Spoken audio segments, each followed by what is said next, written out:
The morning carried a false calm, the kind that makes people think nothing could possibly erupt, while under that calm, every second was tightening a noose.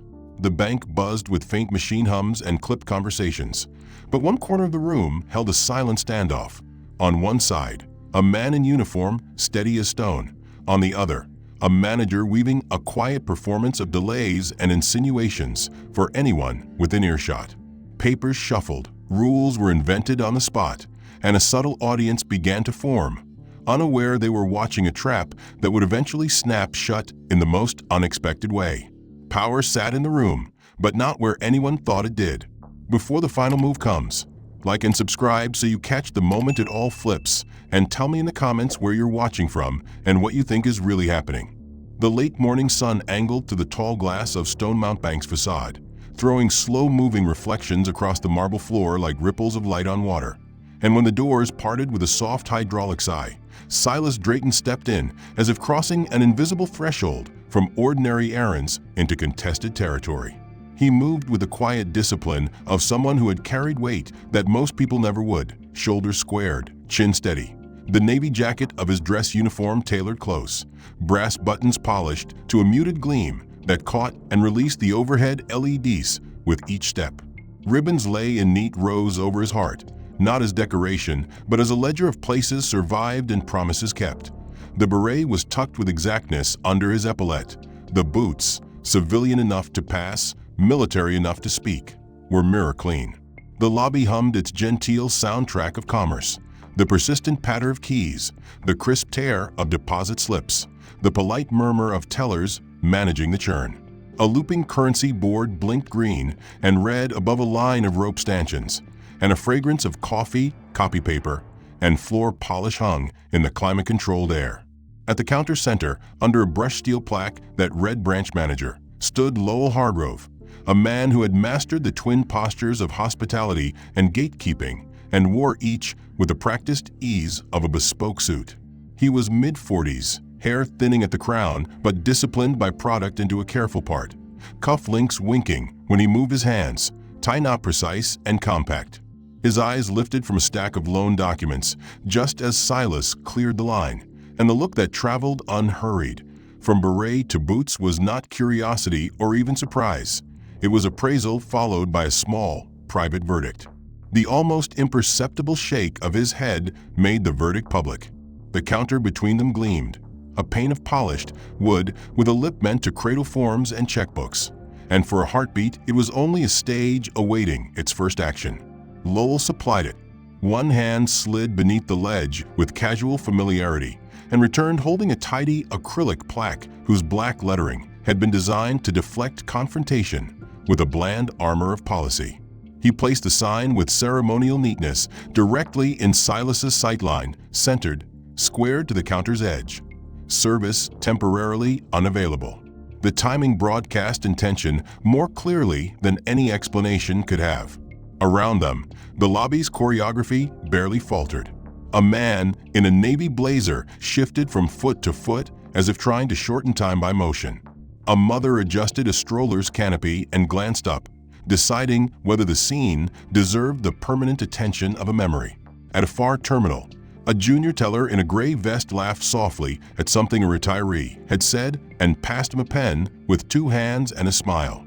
The branch was, in every other respect, available. Silas stopped within the taped footprint where customers stood to be served, studying the sign as though it were a new piece of equipment that required a safety check, then lifted his gaze back to the manager. He did not speak. He did not need to. His stillness announced its own calm assessment, like a unit halting to read terrain before moving. Lowell leaned on his forearms, the posture of a man indulging inconvenience, while signaling that he held the clock.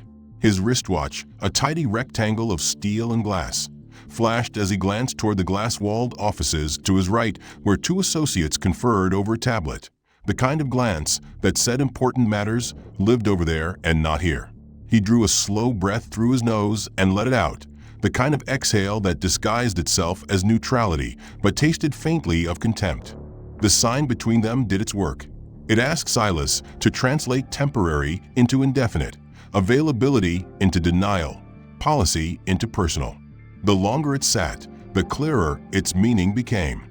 Silas's eyes flicked to Lowell's nameplate, Lowell Hardgrove, branch manager, then mapped the room with a soldier's habit that never quite left, cataloging points of ingress and egress, noting the position of cameras set high in the corners, reading the distance between the lobby and the locked door that led to the vault corridor, clocking the security guard station near the brochures about home equity and retirement.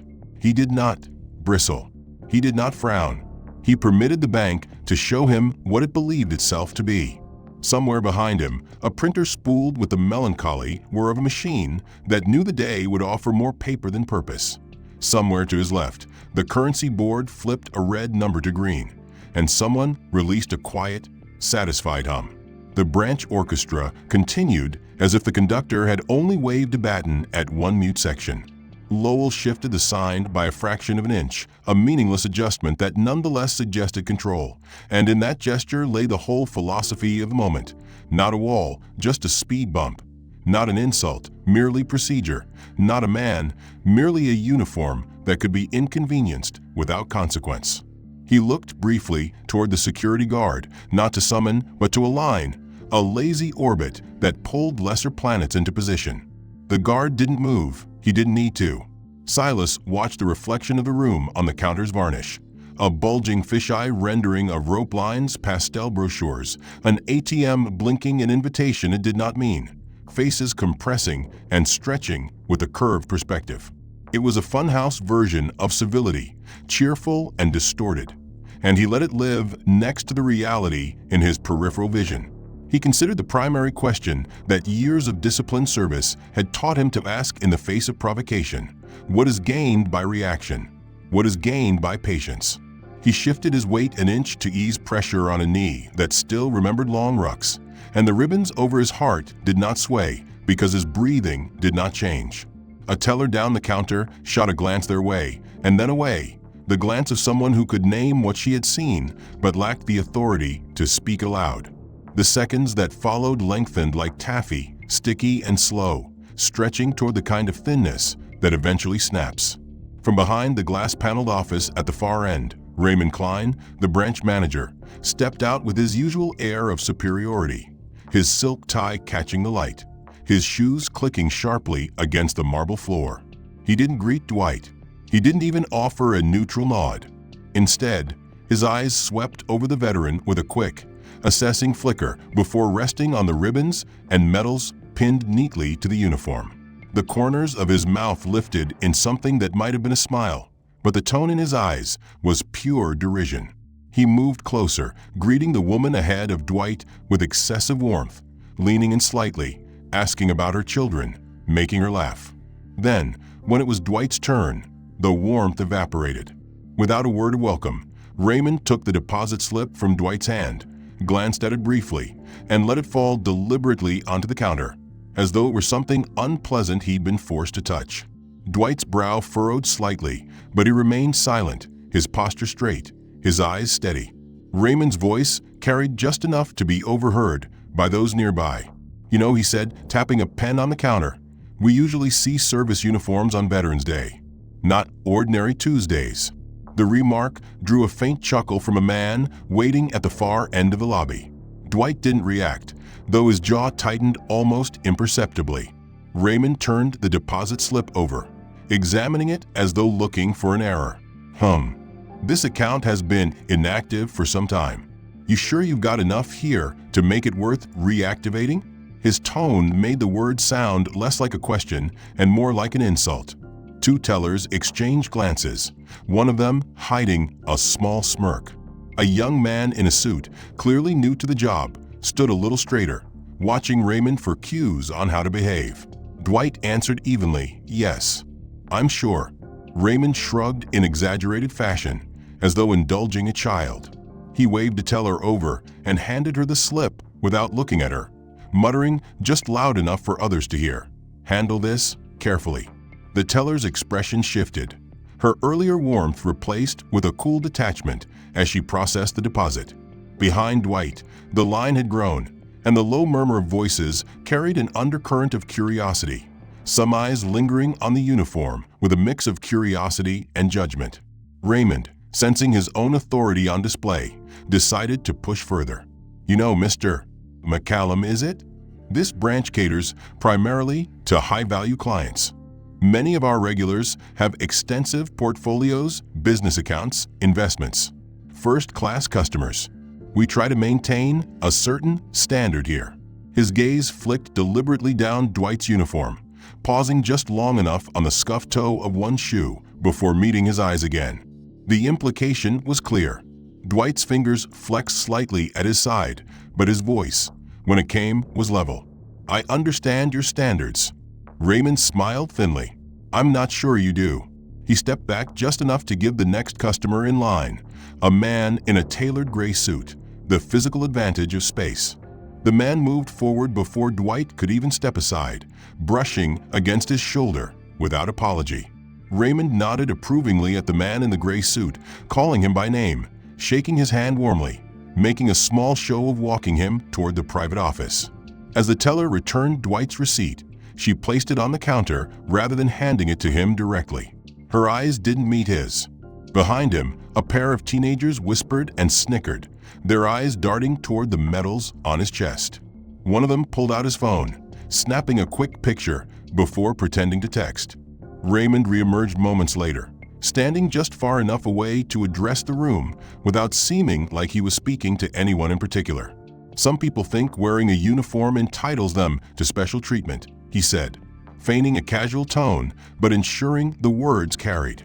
"But here, we treat everyone according to what they bring to the table." The woman at the end of the line laughed lightly, not quite understanding the full weight of the statement, but sensing that it was at someone's expense. Dwight took his receipt, folded it once, and slipped it into his inside jacket pocket. His movements were precise, measured, betraying none of the quiet calculation forming behind his eyes. Raymond's smirk deepened as he watched Dwight turn to leave, mistaking silence for defeat. He didn't notice the way Dwight's gaze swept the room, taking in every face, every sneer, every nod of agreement. The manager's movements were deliberate, almost ceremonial, as he reached into a side drawer and produced a second form, this one clearly a poor photocopy. Faint lines blurred, text half-faded, certain fields warped into illegibility. Without a word, Lowell slid the defective form toward Silas, replacing the pristine one he had just been given, the corners of his mouth curling almost imperceptibly, as if he'd performed some subtle sleight of hand. Silas looked down at the paper, noting the skewed header and the ghosting of the ink, recognizing immediately that this was no mistake. He had filled out hundreds of such forms before. The layout was muscle memory to him. But this one had been degraded enough to make even a careful writer question each box. He took it without comment, the paper's rougher texture against his fingertips registering as part of the quiet insult. Lowell let the moment stretch before leaning back slightly, picking up the pen that had been sitting between them a moment earlier. As Silas prepared to take it, Lowell rolled it in his fingers, then placed it well beyond the reach of someone standing naturally at the customer's side of the counter.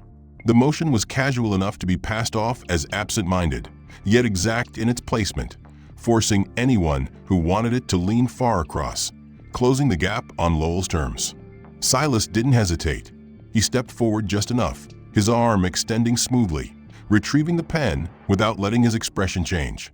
Though he noted the way Lowell's eyes followed the movement like a cat watching a hand near its prey.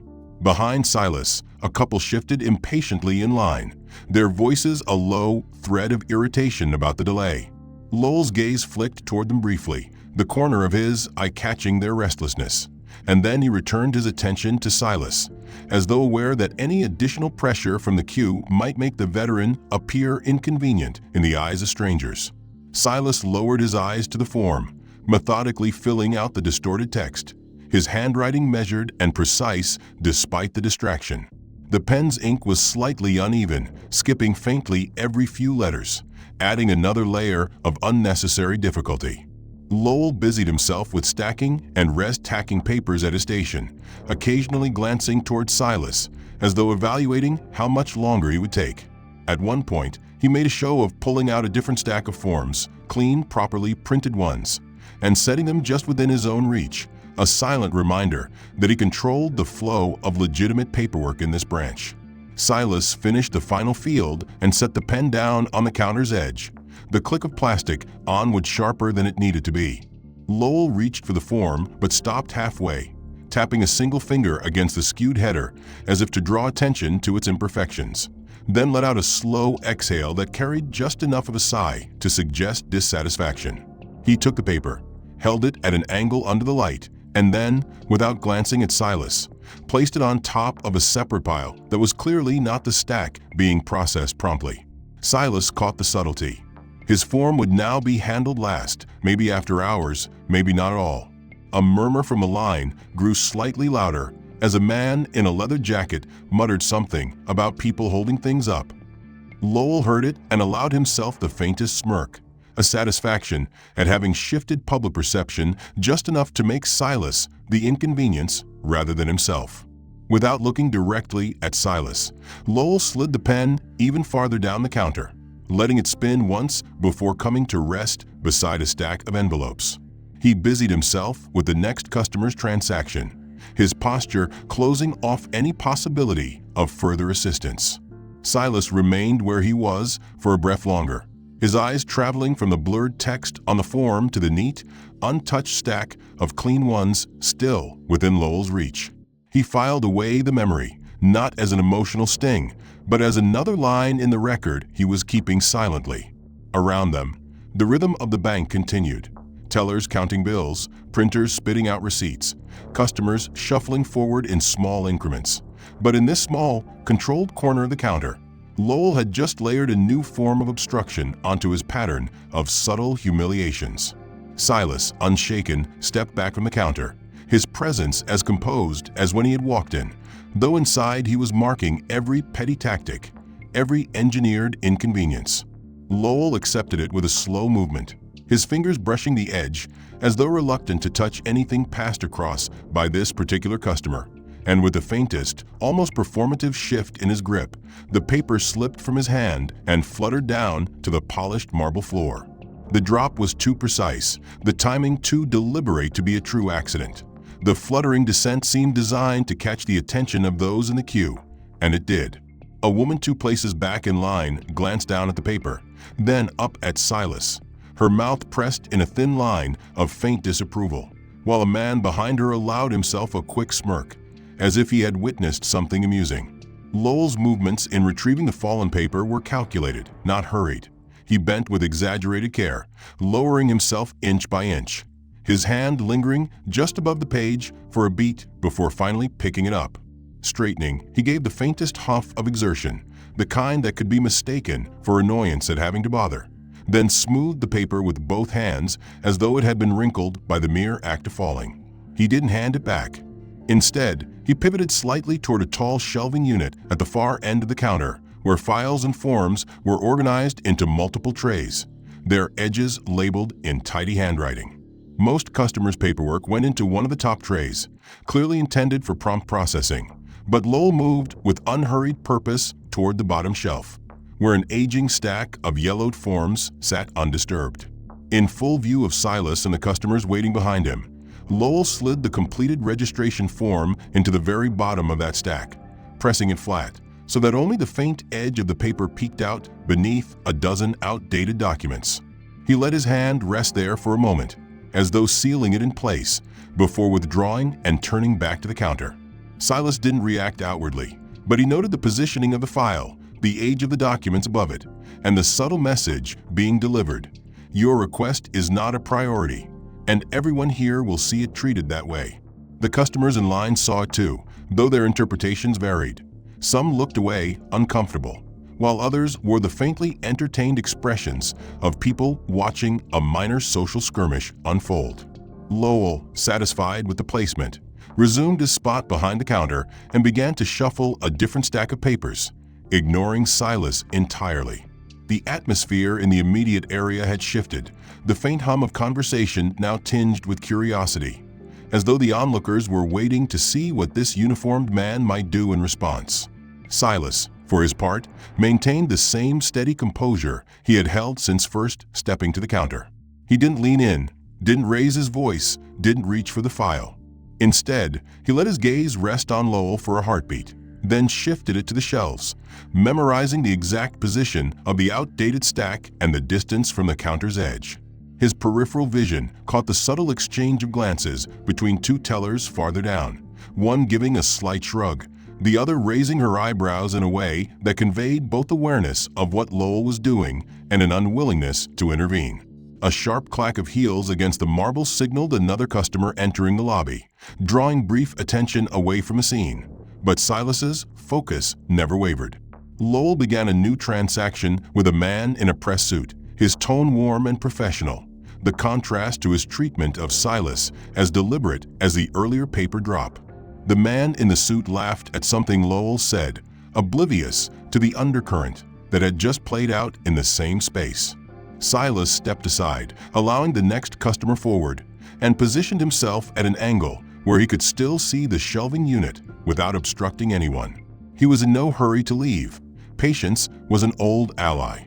Each petty maneuver by Lowell was another line in a story being written in real time, and Silas understood the value of letting the antagonist tell it in full before the turn came.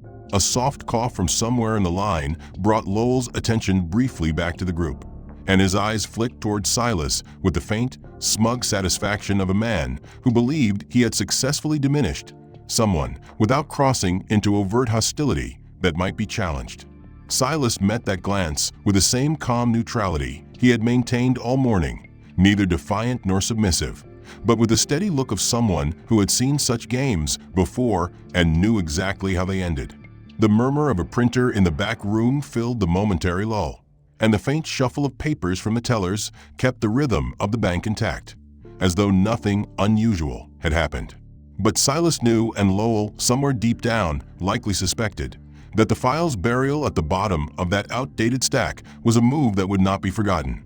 It was another act in the slow, deliberate escalation of disrespect, and in the veteran's mind, it was another piece of evidence quietly falling into place for the moment when the balance of power would shift. Silas, patient through the drawn-out obstruction of the misplaced file, had taken the opportunity of a quiet moment in the lobby to move forward, but Lowell intercepted him with the precision of someone stepping onto a marked square in a game they believed they owned. He planted himself in the narrow passageway, one polished loafer slightly forward, shoulders squared in a manner that feigned professional courtesy, while physically cutting off the route. His right arm extended in a subtle, almost polite barrier, the hand gesturing vaguely toward the padded waiting chairs along the far wall. The gesture might have seemed harmless to a casual observer, but the intent was clear to Silas. You will sit, you will wait, and you will proceed only when I choose. Silas paused, the air between them taut, his eyes flicking briefly toward the closed glass doors at the end of the hallway where private client meetings took place.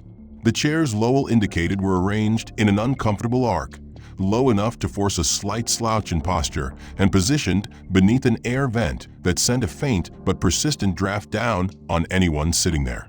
Without a word, Silas shifted his weight back a fraction, acknowledging the block without conceding anything in spirit, then turned and took one of the end chairs, the vantage point allowing him to maintain a clear line of sight to both the consultation hallway and the shelving unit where his file remained buried. Lowell lingered for a moment, as though ensuring the message had landed, then returned to his workstation with a self-satisfied air, his suit jacket shifting slightly as he slid back onto the stool behind the counter. He tapped the trackpad of his computer, the monitor blooming to life with a pale glow. His fingers moved to the keyboard, and he began to type his password with deliberate precision. Too deliberate. The faint chime of a failed attempt echoed softly, followed by the cursor's return to the blank password field. Lowell exhaled with exaggerated patience, straightened in his seat, and tried again, this time pressing each key with the slow emphasis of a man demonstrating focus. Another chime, another rejection. From his position in the waiting chair, Silas saw it for what it was, a manufactured delay, crafted to make the next step in the process seem imminent yet always just out of reach. Lowell's third attempt was even slower, his gaze occasionally drifting toward Silas as if to gauge the effect.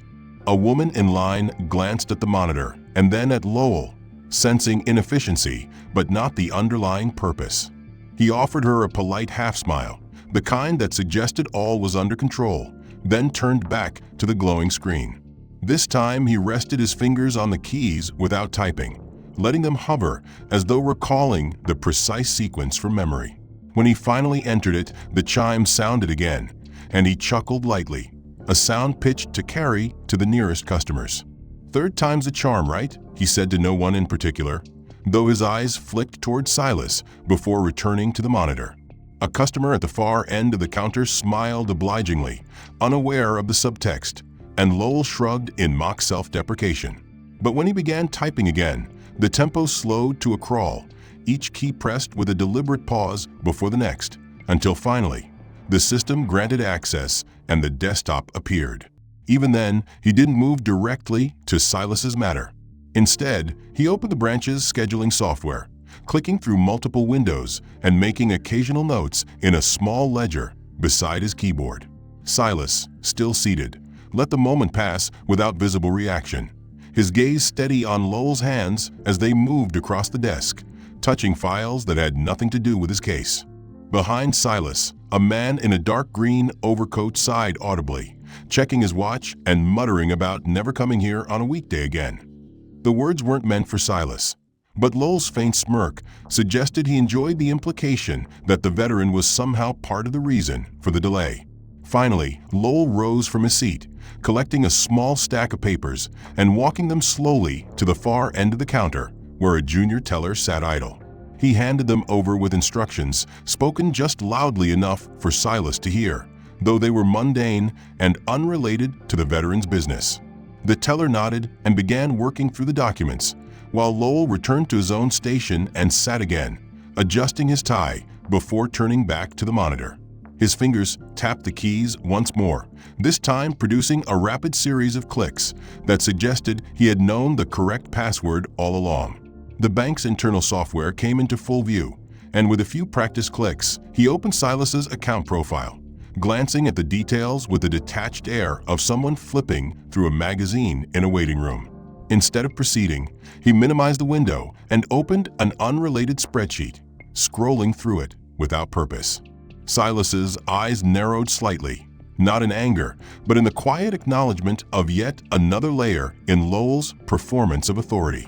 The rhythm of the bank continued around them, a teller's cheerful voice greeting a new customer, the muffled count of bills behind the counter, the faint buzz of a phone set to vibrate. But in the space between Silas and Lowell, the contest was still unfolding, each action measured, each delay calculated. Lowell looked up finally, meeting Silas's eyes with a kind of manufactured warmth that can only come from someone who knows they've been in control of the pace all along. He rose from his stool with the slow, deliberate movements of a man on important business, straightened his tie, and carried a slim folder toward the far end of the counter, where a junior associate named Brenda sat reviewing mortgage applications. As he approached her station, Lowell leaned in, lowering his voice to a whisper that blended with the rhythmic tapping of Brenda's keyboard. His lips barely moved, but his eyes, flicking towards Silas between phrases, betrayed the subject of the conversation. Brenda's hands paused over the keys. She glanced up discreetly, following the line of Lowell's gaze, her eyes landing on the veteran sitting under the vent.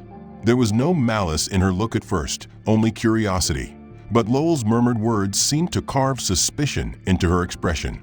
Her posture shifted slightly, her shoulders drawing inward as if bracing for something unpleasant, and she nodded once, a small, almost reluctant agreement to whatever he had suggested. Without overtly staring, Brenda kept Silas in the periphery of her vision as she resumed her work, the rhythm of her typing now punctuated by brief pauses to look his way. Lowell straightened, patted the edge of her desk in a casual, almost paternal gesture, and walked a slow arc back toward his station. Instead of returning directly to a seat, he chose a spot midway along the counter, positioning himself at an angle that allowed him to keep both Silas and the queue of customers in view. He rested one hand on the counter's edge, the other on his hip, adopting a stance that conveyed mild vigilance to those who noticed. It wasn't an overt accusation, but to a casual observer it had the quiet implication of a man monitoring a situation that might escalate. The result was subtle but effective. An older man waiting in line glanced toward Silas, then quickly looked away, the brief flicker of wariness suggesting that the silent performance was beginning to work.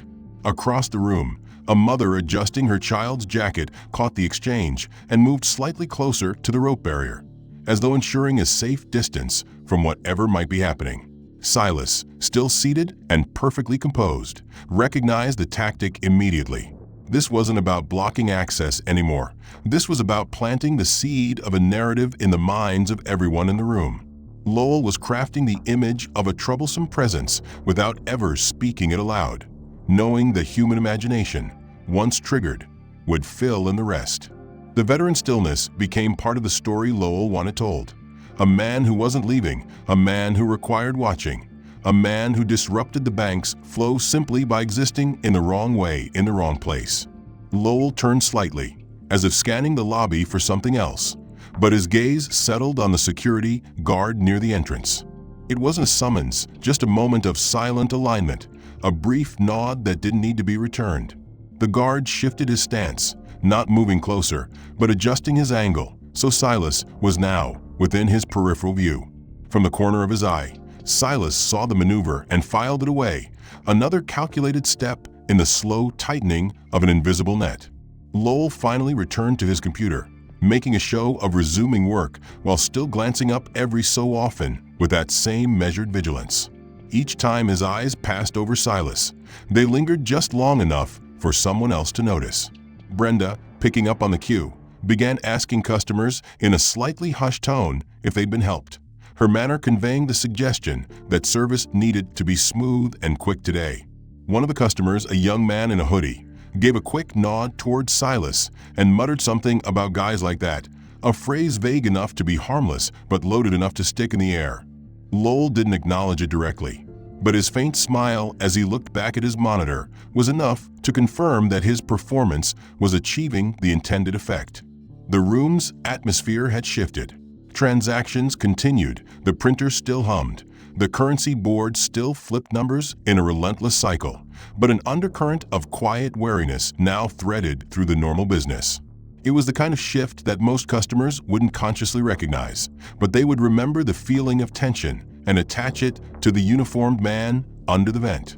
Silas remained unmoved, his expression calm, his eyes level. He had been in rooms where entire narratives were constructed from glances, posture, and silence, and he knew that reacting now would only give Lowell the conclusion he was hoping for. Instead, he studied the players in this small theater. Brenda's furtive glances, the guard's adjusted stance, the subtle way a woman angled her chair to keep him in view. Every move was another note in the composition Lowell was conducting. The irony, which Lowell couldn't possibly see, was that each note was also evidence. Evidence of intent, coordination, and deliberate shaping of perception. Evidence that, when the time came, would matter far more than Lowell's temporary control of the room. Lowell typed a few more lines into his computer, then made a small, satisfied sound as if progress had finally been made. He reached for a file, someone else's, not Silas's, and began flipping through it with exaggerated focus. The performance was nearly complete for now. The seed had been planted. Around them, the lobby's tension settled into a new normal, a quiet agreement among strangers that something about the man in the uniform warranted attention, though none of them could say exactly why. The faint hum of the currency board flipping numbers blended with the murmur of voices in the lobby, but in the corner under the vent, Silas sat perfectly still, his eyes following Lowell's every calculated movement. After planting suspicion through whispered cues and careful staging, the branch manager seemed ready to reinforce the illusion of authority with another act in his quiet performance. Lowell reached for the desk phone with a practiced casualness, cradling the receiver between his ear and shoulder as he continued clicking through unrelated files on his computer. He pressed a few buttons with deliberate precision, his gaze drifting towards Silas in brief, measuring glances, and then leaned back slightly, adopting the relaxed posture of a man handling business for the benefit of the room.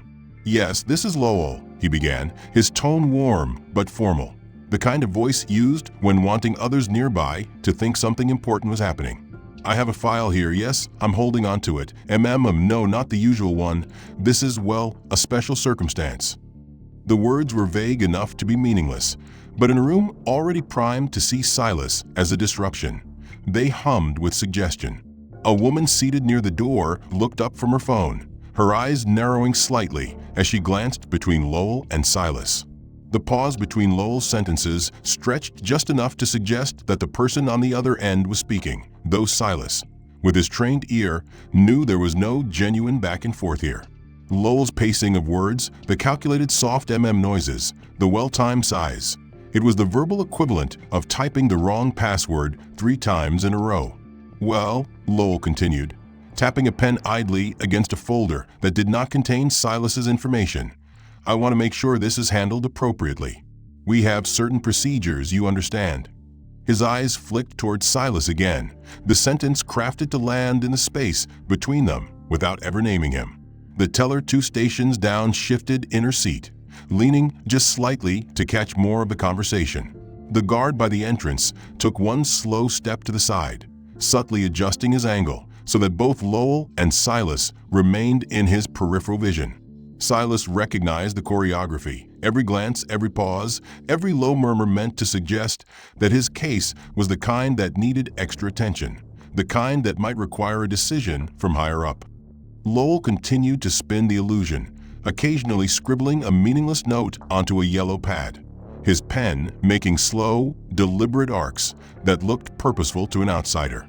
"Right, I'll hold," he said finally, setting the pen down and letting the silence stretch for a beat too long. He looked around the room, nodding slightly to a familiar customer at the far end of the counter, his posture still radiating the authority of someone deep in an important process. After another moment, he nodded again to the imaginary voice on the other end. "Understood. Yes, I'll keep him here until it's sorted. We can't rush these things." The last sentence was delivered with just enough volume for at least 3 people in the lobby to hear, and as Silas registered the subtle shift in their attention, he knew Lowell had achieved the intended ripple, turning patience into perceived guilt. The supposed call stretched on, Lowell alternating between brief bursts of listening and vague affirmations. "Yes, that's what I thought. Well, that makes sense. No, I'll make sure it's done exactly that way." Each phrase was a brick in the wall he was building between Silas and the service he had come for. At one point, Lowell picked up Silas's file from the bottom of the outdated stack, leafed through it slowly as if cross-referencing details, then set it down again without making any changes. The paper rustled loudly in the otherwise steady murmur of the bank, drawing a glance from a man filling out a deposit slip nearby. The man's eyes flicked toward Silas, then back to his form, his brows knitting slightly as if trying to decide what the special circumstance might be. After nearly 8 minutes of this charade, Lowell finally uttered a bright, "All right, we'll do it your way," before hanging up the receiver with a controlled click. He let the phone rest in its cradle for a moment, his hand still on it, as if reluctant to break from the weight of such an important discussion. Then he turned to his monitor, opened an unrelated browser window, and began scrolling with no urgency whatsoever. No announcement, no update to Silas, no indication that the supposed call had resolved anything. Just the quiet continuation of work that had nothing to do with the uniformed man waiting under the vent. The lobby resumed its slow churn, but the effect of the performance lingered. A few customers gave Silas sidelong glances before returning to their own tasks, the vague impression planted by Lowell's words now coloring their view of him. Silas remained motionless, his patience holding firm, but in his mind he marked the minutes, the pauses, the calculated tone shifts. Lowell, basking in the invisible authority it gave him, finally rose from his chair, his movements slow and deliberate as if the weight of important duties pressed upon his shoulders. Without a word, he strode toward the shelving unit, plucked Silas's file from the bottom of the old stack, and tucked it under his arm. He didn't look at Silas, didn't offer an explanation, just walked toward the glass door at the far side of the room that led into the bank's administrative offices. The door clicked shut behind him, and with it, he vanished from view. Silas sat still, his eyes tracking the space where Lowell had been, his mind noting the time with the precision of someone who had spent years in environments where minutes could matter more than hours. The lobby carried on around him. Customers came and went, tellers smiled and processed transactions, the printer whirred intermittently, but the absence of the man in charge was a presence of its own. From his vantage point, Silas saw Brenda, the junior associate Lowell had whispered to earlier, glancing toward the closed door every few minutes. She made no move to address Silas's situation, perhaps by instruction or perhaps by the unspoken hierarchy that Lowell had been cultivating since the moment Silas stepped through the door. 10 minutes passed. The air vent above Silas shifted slightly, sending a stronger stream of cold air over his shoulder. He adjusted his posture, not for comfort, but to maintain an unbroken line of sight to the admin hallway.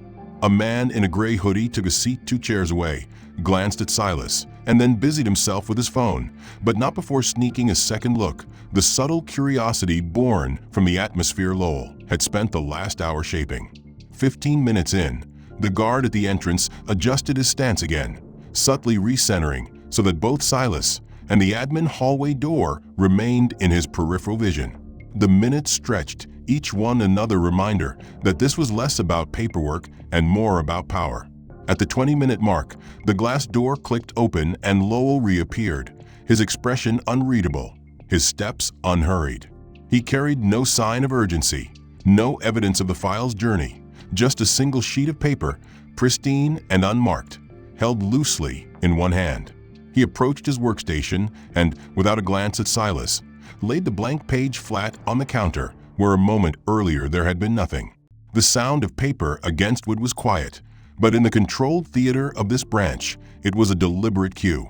Silas rose from his chair, his movements precise, and approached the counter, his gaze flicking once to the paper before meeting Lowell's eyes. There was no file, no stamps, no signatures, nothing to suggest that any progress had been made. Lowell tapped the page with one finger, as if it were self-explanatory, then slid it forward just enough to invite Silas to take it.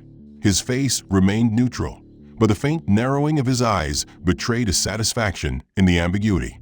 Was this a replacement form? A rejection? A placeholder? Lowell didn't say. The blankness was the point. It was a visual metaphor for the hour-long performance he'd been staging, the culmination of a process designed not to resolve, but to erode patience.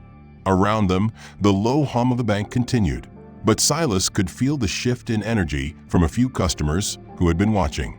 The woman near the door, who had earlier glanced up during the phone call, leaned slightly to one side to see the counter.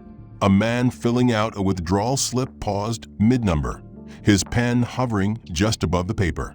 Lowell stepped back, folding his arms in a posture of professional detachment, the blank page still resting between them. "This is what we have for now," he said, his voice even, his words carefully chosen to sound procedural rather than obstructive. But Silas heard what wasn't said, the absence of explanation, the refusal to confirm or deny that anything had been done with the original file.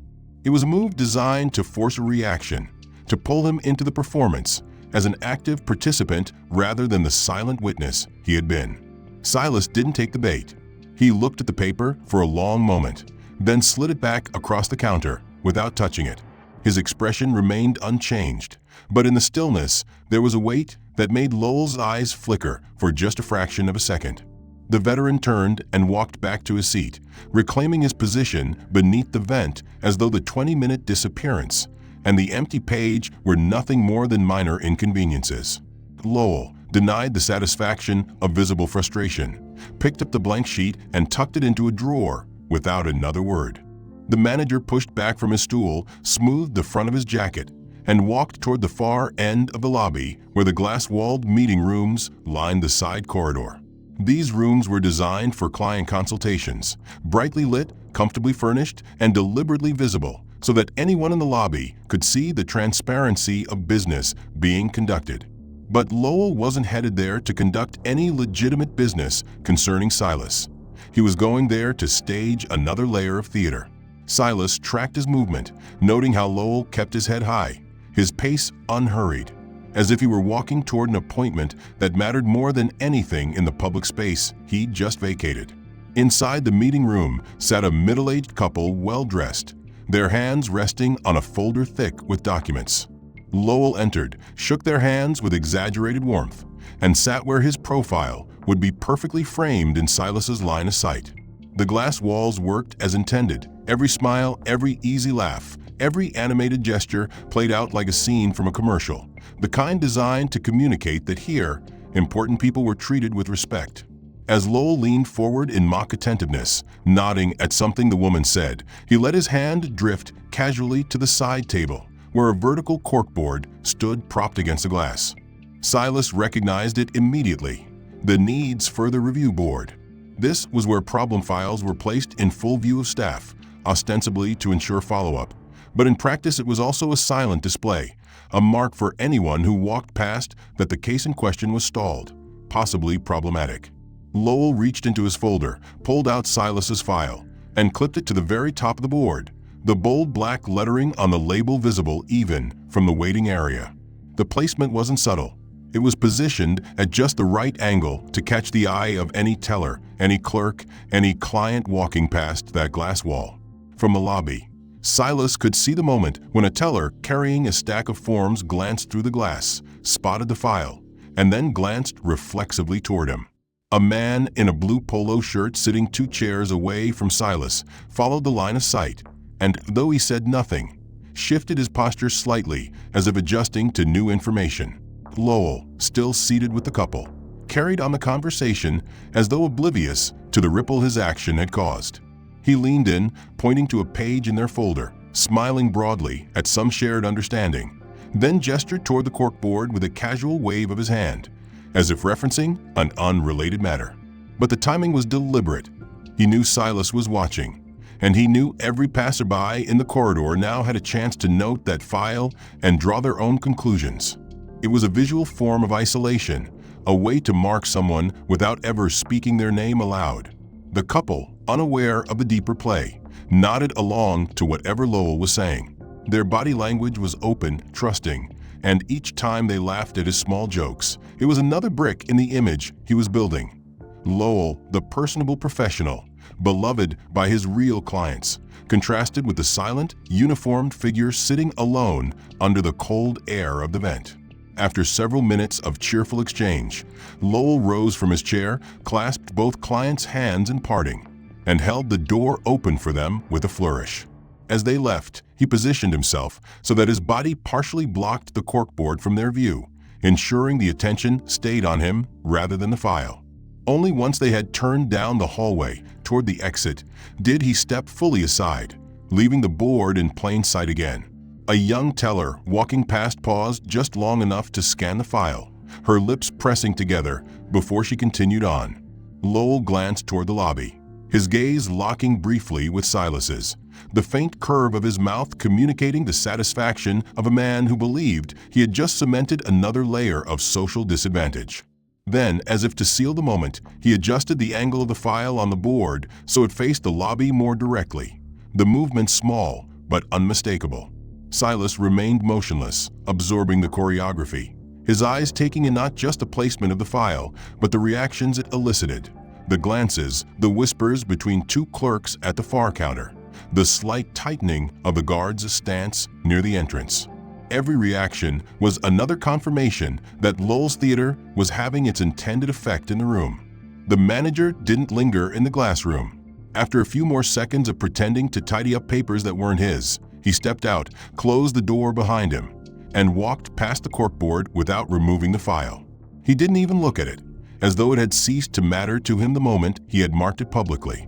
Back at his station, Lowell resumed his work with mechanical efficiency, his face a mask of benign detachment, as if the last 15 minutes had been nothing more than routine client interaction. But the evidence of his maneuver remained in plain view, the file like a silent accusation that required no words to do its work. Customers continued to drift in and out, some oblivious, others catching the faint scent of something off, but choosing not to linger on it. Silas stayed still, the cold air overhead an unchanging companion, his mind cataloging the latest act with the same unbroken discipline he had carried through each stage of the day. He had seen such tactics before, marking someone in view of peers, letting the image do the work that accusations could not. It was meant to erode, to isolate, to make the target's very presence feel unwelcome. The file hung on the corkboard for several long minutes after Lowell left the glass meeting room, its presence a silent beacon in the corner of Silas's vision. Every few moments, a teller or clerk passed by, their eyes flicking to it before moving on, each glance another confirmation that the mark had been seen and registered. Silas, unmoving beneath the steady hiss of the ceiling vent, kept his focus on that spot, waiting to see what the next move in Lowell's performance would be. When it came, it was as deliberate as every step before. Lowell rose from his station without any outward rush, crossed the lobby in a diagonal line that made his path seem casual, and approached the corkboard. He unclipped the file with slow precision, holding it in both hands like a delicate package, then turned toward the hallway that led deeper into the administrative wing.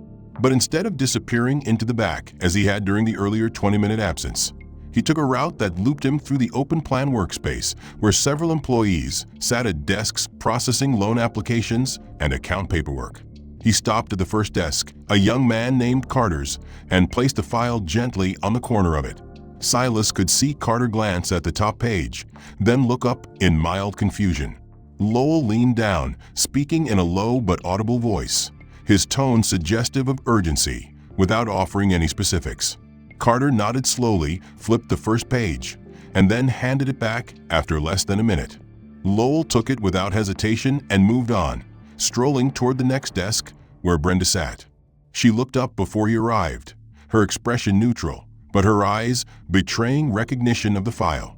Lowell set it in front of her, gestured vaguely toward the lobby, and murmured something that made her lips press together in a thin line. She didn't touch the paperwork.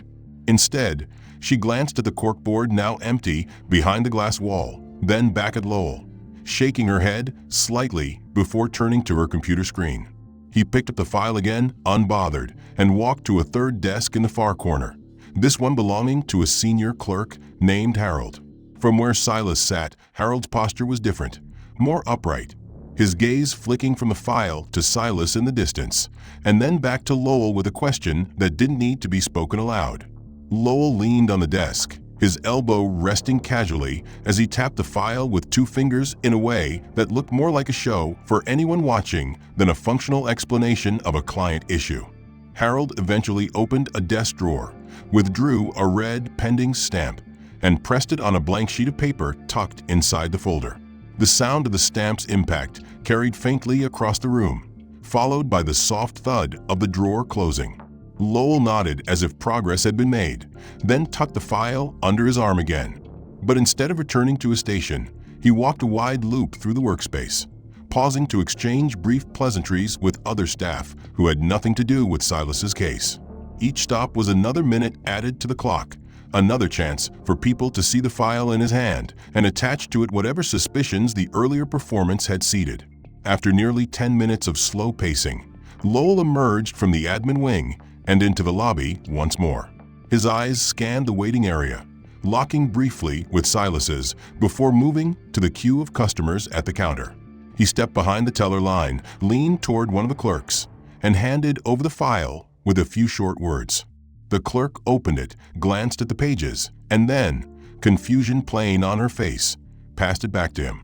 Lowell accepted it with a nod, turned away, and headed toward the far side of the lobby where the safe deposit room was located.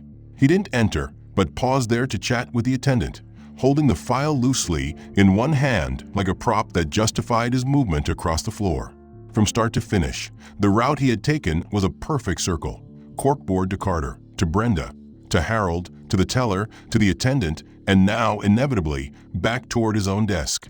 He set the file down on the counter, opened it for exactly 3 seconds, then closed it again and stacked it on top of 2 unrelated folders. The entire exercise had been motion without progress, activity without resolution, designed solely to stretch time and reinforce the idea that Silas's case required endless internal handling. The effect on the lobby was subtle but tangible. Customers who had seen the file clipped to the board earlier now recognized it in Lowell's hand as he made his rounds, their eyes flicking between Silas and the manager with the quiet interest of people piecing together a story without ever hearing the words. The guard, who had been standing near the entrance for most of the morning, adjusted his stance again, now leaning slightly forward as if expecting movement from the veteran at any moment. Silas, however, gave them nothing. His posture was steady, his gaze unwavering. He had seen many versions of the paper chase before, in military bureaucracy, in civilian offices, in places where delay was as much a tool as denial. And he knew that every loop Lowell made was another point in a pattern. That pattern was becoming more obvious with each performance. Create public visibility, circulate the file without action, and return it to a starting point as if nothing had happened. The brilliance of Lowell's tactic, in his own mind, was that it looked like diligence. To the casual observer, a manager walking from desk to desk, speaking with multiple staff members, and carrying a client file might appear to be doing everything possible to resolve a matter. But to Silas, it was theater, pure and simple. And theater always left a trail. Faces who had seen the file, moments where nothing was added or changed, interactions that could be recalled later with clarity. Lowell, settling back into his seat with the slow deliberation of someone savoring control, let the quiet between them stretch before flipping the file open.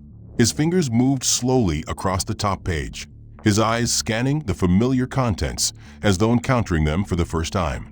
Then, with the suddenness of an actor launching into his next cue, he straightened in his chair, made a faint tisk sound under his breath, and drew in a long, thoughtful inhale, loud enough to carry to the customers closest to the counter.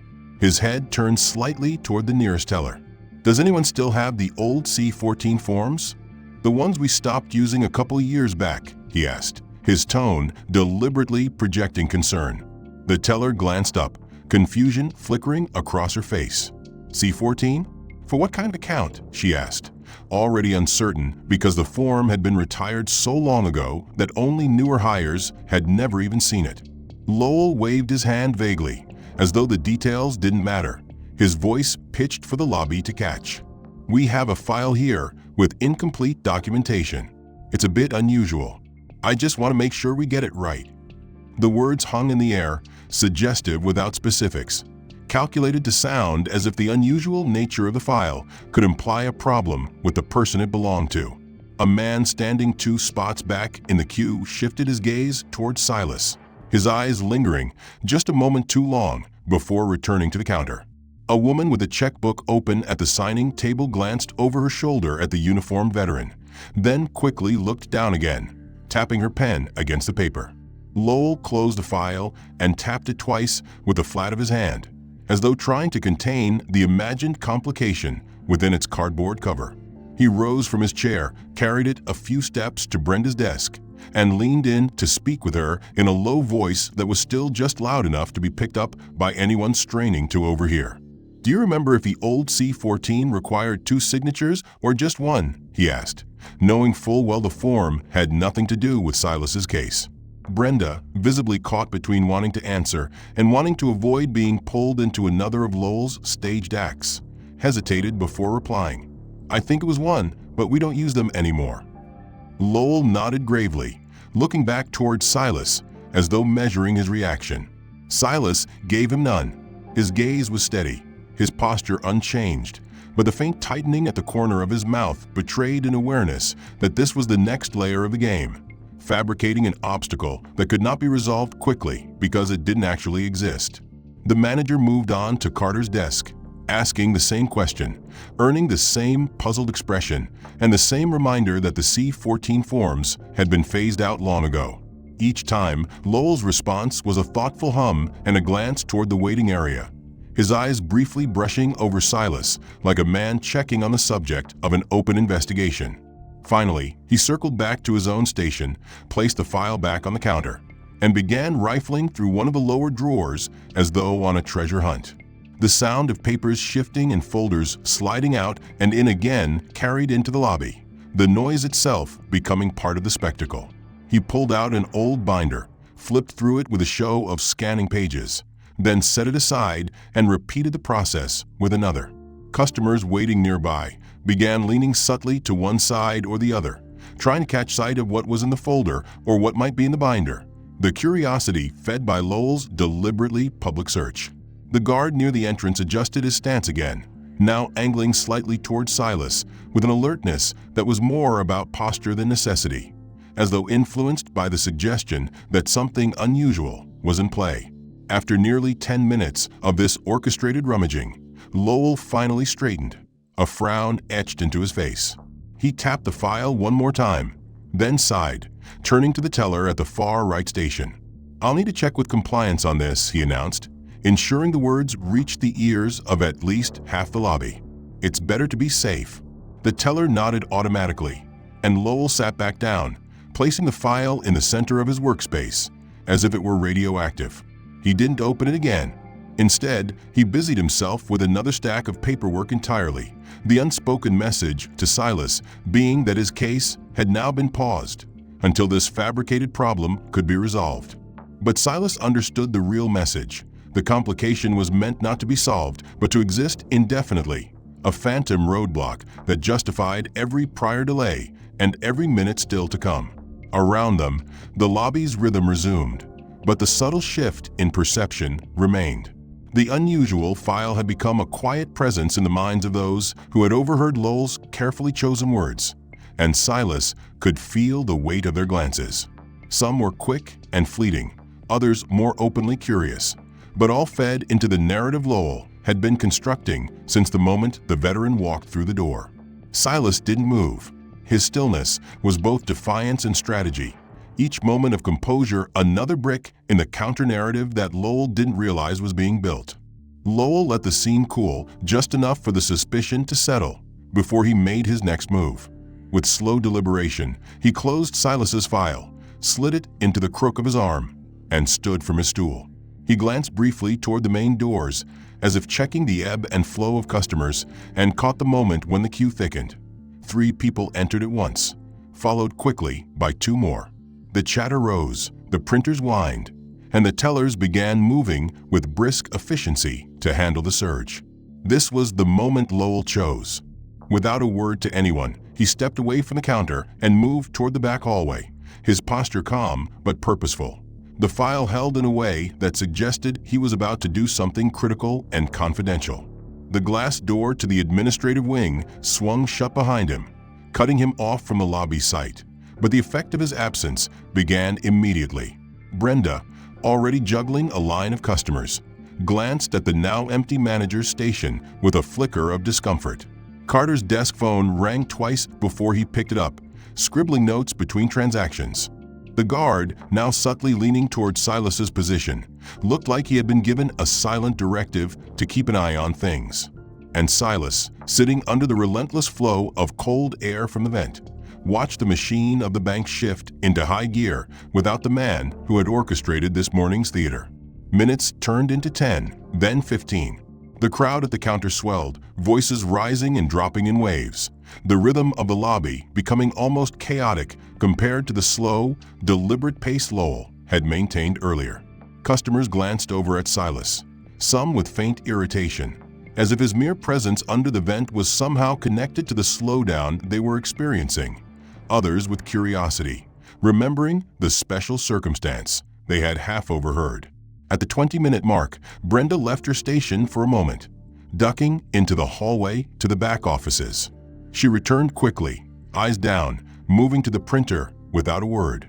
Silas noted the briskness of her steps, the absence of any folder in her hands, and the way she avoided looking in his direction. Lowell was still not visible. The guard shifted again, his stance no longer simply casual, but set in a way that kept both Silas and the main door in his line of sight. From the far end of the lobby, a man waiting for a loan officer asked aloud if the manager was around, and Brenda's polite reply, that he was in the back handling a sensitive matter, landed exactly as Lowell would have wanted, feeding the vague narrative that something behind closed doors was preventing him from tending to the lobby. At 25 minutes, the main printer jammed, sending one teller into a quiet frenzy to clear the paper while the line grew even longer. Lowell had timed his disappearance perfectly. With the staff buried in tasks, no one had the bandwidth to question why the veteran in the corner still hadn't been seen to, or why his file had vanished into the same unseen territory where special problems seemed to linger. At the 30-minute mark, the glass door finally opened, and Lowell emerged, not with Silas's file in hand, but carrying a coffee cup and a slim binder that clearly had nothing to do with the veteran's case. His pace was relaxed, his expression neutral, as though the last half hour had been spent in quiet diligence rather than strategic absence. He placed the binder on his desk, sipped his coffee, and finally retrieved Silas's file from under his arm, as if remembering it only now. The performance was subtle but effective. His reappearance coincided with the slight easing of the rush, giving the impression that he had stepped away only until the staff could stabilize the lobby. He didn't look at Silas right away. Instead, he opened the file, flipped a few pages, and made a show of jotting something on a sticky note. Then he set the note aside, closed the file again, and turned to speak with Carter about a completely unrelated matter, keeping his body angled just enough to signal that Silas's presence was still on his radar. The customers who had been watching, the woman at the signing table, the man in the blue polo, seemed to relax slightly now that the manager was visible again, their curiosity about the veteran replaced with the minor satisfaction of seeing the authority return to the floor. But Silas knew better. He had seen this maneuver before in different uniforms and different settings. The strategic absence was a classic play. Vanish at the peak of activity, so the delay becomes an unavoidable byproduct of circumstance. Then reappear with calm control to make it seem as if your return is the reason the situation is back in order. It wasn't about avoiding work. It was about ensuring that any frustration or suspicion from the waiting crowd attached itself to the one person who was visibly not moving through the process. The veteran let his eyes follow Lowell's movements for a few seconds longer, then shifted his gaze to the clock on the wall. Lowell opened it again, turning the first 2 pages with deliberate slowness, letting his eyes pause at certain lines like a man trying to spot a hidden flaw in a document. Then, as if struck by a new concern, he leaned toward Carter and spoke just loud enough to carry into the first row of waiting chairs. "Does this look right to you? The dates here and here, they don't match exactly. I mean, maybe it's fine, but..." His voice trailed off in the practiced way of someone inviting others to fill in the gap with their own suspicion. Carter glanced at the page, clearly puzzled. "It's probably fine," he said, but his tone lacked conviction, and the absence of certainty was all Lowell needed. He turned slightly toward Brenda's desk, holding the folder up so she could see it from across the counter. "Brenda, what's the protocol if identification and service records have minor inconsistencies? I just want to make sure we're not missing anything important." The phrasing was careful, couched in the language of diligence, but the effect was surgical. Any customer within earshot now had a seed of doubt planted about the uniformed man sitting motionless under the vent. Brenda, still processing a line of customers, hesitated before answering. "If they're minor, we just verify against the system." She left it at that. But the pause before her reply was enough for Lowell to give a small, thoughtful nod, as if he had just received confirmation that something indeed might be off. The man in the blue polo shirt, who had been in and out of the lobby's line of sight all morning, shifted in his seat and cast another glance toward Silas. The woman at the signing table stopped tapping her pen, her eyes flicking briefly toward the veteran before returning to her checkbook with a subtle shake of her head, as if deciding she didn't want to know more. Lowell closed the file halfway, resting his fingers on the cover like a man weighing his next move. "You know," he said to no one in particular, "I've seen cases where a clerical error in the records caused real problems later. I just think we should be certain before we proceed." It was an easy statement to pass off as professionalism, but the volume, the timing, and the deliberate lack of direct address made it clear the remark was meant for the room. Even the guard near the door seemed to straighten slightly, his eyes now moving more frequently between Silas and Lowell. With the lobby still humming from the earlier rush, there was no shortage of listeners to catch fragments of the manager's performance. Lowell leaned back in his chair, tapped the file with 2 fingers, and then set it flat on the counter again. He opened a desk drawer, rummaged for a laminated sheet, and pulled out the bank's internal verification checklist. holding it at an angle that made it visible to Carter and Brenda. He pointed to a line near the bottom. "See this? It says if there's any doubt, we escalate." He didn't need to define doubt. The word itself was the payload, dropped neatly into the flow of a busy room. Carter gave another non-committal nod. Brenda said nothing, and Lowell returned the checklist to the drawer as if the matter were temporarily set aside. But his posture suggested anything but closure. He picked up the file once more and set it on the far edge of his counter, close enough that any passing staff member could glance at it, far enough that Silas would have to stand and cross the room to reclaim it. Then, in a move as deliberate as the rest, Lowell turned to the next customer in line and began processing their transaction with smooth efficiency, making it look as though Silas's case was simply waiting on the sidelines for verification. Every so often, between scanning checks and counting bills, he would rest his hand on the folder like a reminder that it was still there, unresolved, quietly marked by his words. Silas absorbed every detail, the pauses before certain statements, the way Lowell never directly accused, but always framed his comments as cautious questions, the strategic use of staff responses to give weight to implications. This wasn't the clumsy aggression of someone overtly hostile.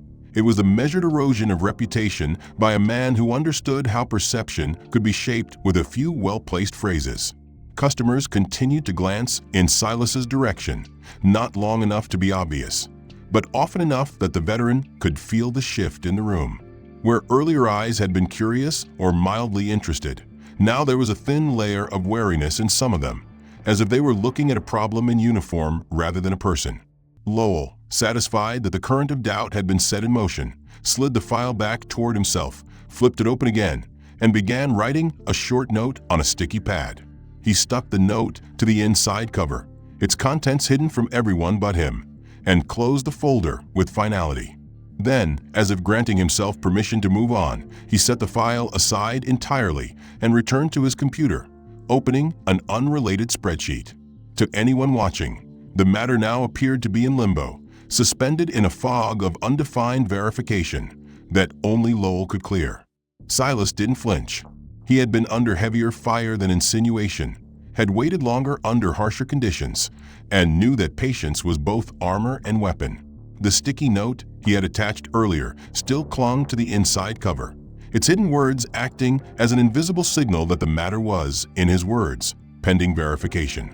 He glanced toward Carter and Brenda in turn, his eyes narrowing slightly as if confirming that both had registered his earlier hints of inconsistency. Then he leaned back in his chair, ran a finger along the file's edge, and raised his voice just enough for the room to hear. "All right, I think this one needs to go to compliance," he said, addressing no one in particular, but letting the words land where they would. He picked up the file, tapped it twice against the counter, and then set it down again without moving toward the back offices. "They'll have to review it before we proceed. I'll keep it here until I get their response." He made it sound like an unavoidable requirement, the kind that moved decisions out of his hands and into the impersonal realm of policy. The effect was subtle but effective. Customers nearby could infer that the delay was now due to higher authority, absolving him of direct responsibility while cementing the idea that the matter was problematic enough to warrant escalation. Brenda glanced over briefly, her lips pressing into a line before she returned to her computer. Carter looked like he wanted to ask whether Lowell actually intended to send the file anywhere but thought better of it. Silas, seated beneath the vent, saw the truth in the move immediately. Compliance was a convenient shield, distant, faceless, and slow. In reality, nothing had left the branch, and the file had not moved from Lowell's desk. For the next half hour, Lowell acted as though the folder were a sacred object requiring his proximity. He shifted it from one side of his workspace to the other, set it down next to his keyboard while processing deposits for other clients, and occasionally rested his hand on it as if ensuring it didn't get lost. Each time he touched it, he reinforced its status in the eyes of those watching, keeping the idea alive that it was under review by an external, more important entity. At the 40-minute mark, a teller from the far end of the counter approached with a question about an unrelated loan application. Lowell turned to assist her, flipping through several pages of policy in a binder, but made sure to leave Silas's file in plain view, the sticky notes still visible at its edge. Customers continued to drift in and out, some catching sight of the folder and recalling the earlier comments about inconsistencies and verification. The woman at the signing table had finished her transaction but lingered near the door, talking quietly to another customer while occasionally glancing back toward the counter. The guard, still rooted in his spot by the entrance, seemed to be watching both Silas and Lowell now, his attention shifting between the two like a man trying to decide which one posed the greater risk to the room's order. By the 50-minute mark, Lowell's body language changed subtly. He leaned back more often, engaged in longer conversations with clients, and laughed once or twice at small talk, all while ignoring the folder at the center of his desk. He was making the delay look effortless, as though he had all the time in the world and nothing pressing on his schedule. Every so often, he would glance toward the file and nod to himself, a pantomime of mental note-taking that gave the impression of active oversight without the substance.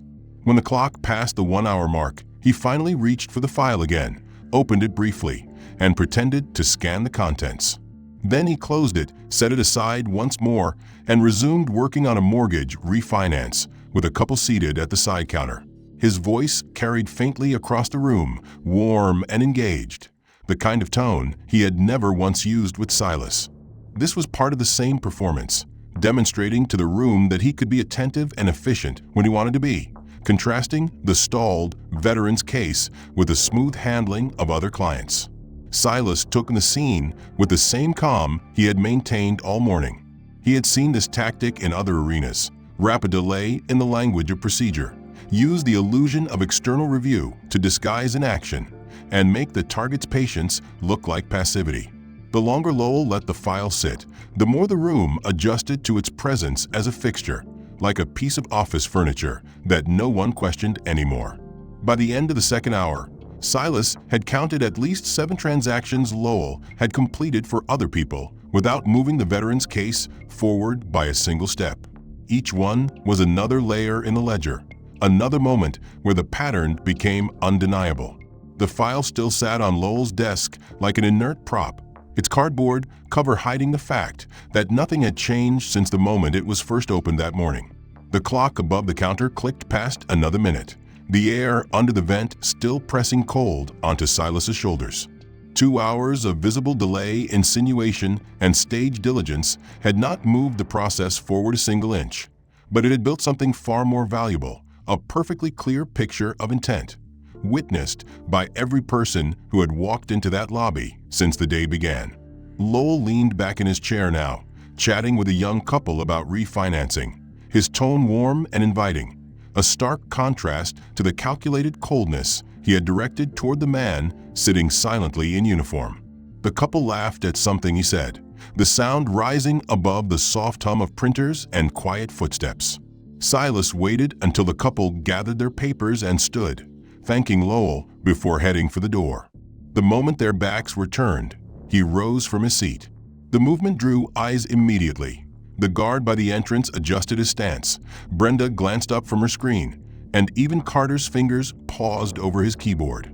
Silas walked toward the counter with measured steps, his boots making a muted thud on the tile. Lowell looked up with mild surprise, as though expecting another polite inquiry he could deflect. Instead, Silas stopped at the edge of the counter, resting one hand lightly on its surface. "I think it's time we close this matter," Silas said, his voice calm but carrying. "Not just my file, all of it." Lowell's smile was faint and strained. "As I've explained, sir, compliance." "No," Silas cut in, his tone steady. "Compliance isn't the issue. You are." The words landed in the quiet that followed, drawing the attention of every nearby customer. Brenda's head tilted slightly, Carter's eyes flicked from Lowell to Silas, and the guard took half a step closer, uncertain of what was about to happen. Silas reached into the inner pocket of his jacket and withdrew a folded envelope, thick and crisp. He set it on the counter and slid it toward Lowell. "Inside is a letter from the property management firm," Silas said. "It confirms the sale completed last quarter. As of 30 days ago, I am the legal owner of this building. That includes your branch." For a beat, no one moved.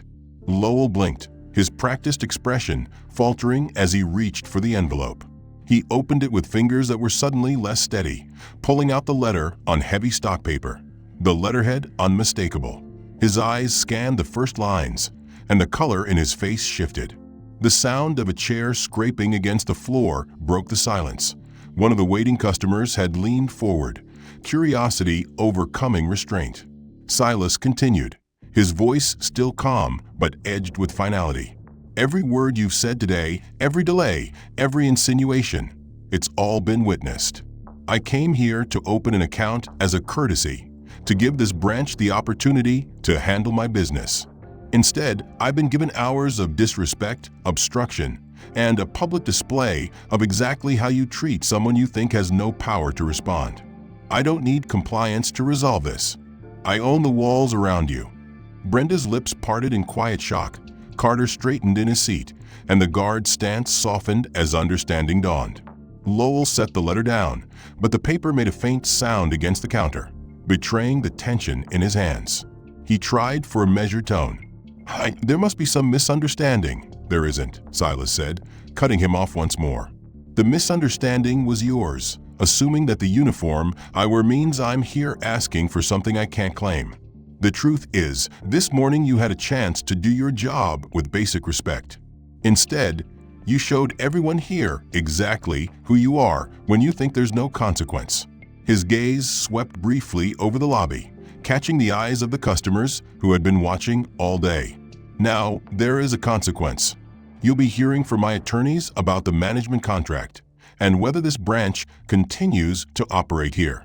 In the meantime, you will process my account immediately, without another word about compliance or forms that no longer exist. The weight of his words settled over the room like the stillness after a sudden storm. Lowell's jaw tightened, but his voice was low when he said, "Yes, sir." He reached for the file, opening it with a speed that contrasted sharply with the glacial pace of the morning. His hands moved briskly through the required steps, and in less than 10 minutes, the account that had been pending for hours was completed without complication. Silas accepted the receipt, sliding it into his pocket without looking at it. He gave a polite nod to Brenda and Carter, then turned to leave, his steps measured and unhurried. The customers nearest the counter watched him go, some exchanging quiet looks that carried a mixture of respect and newfound clarity. At the door, Silas paused and glanced back at Lowell, who was now staring down at his desk as if trying to shrink into it.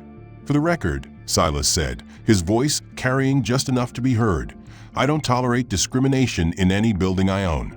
You do well to remember that in the next one you work in." He stepped out into the sunlight, the door closing softly behind him, leaving the lobby in a silence that was not just quiet, but heavy with the weight of what had been revealed. Inside, Lowell sat motionless for a long moment before forcing himself to resume work.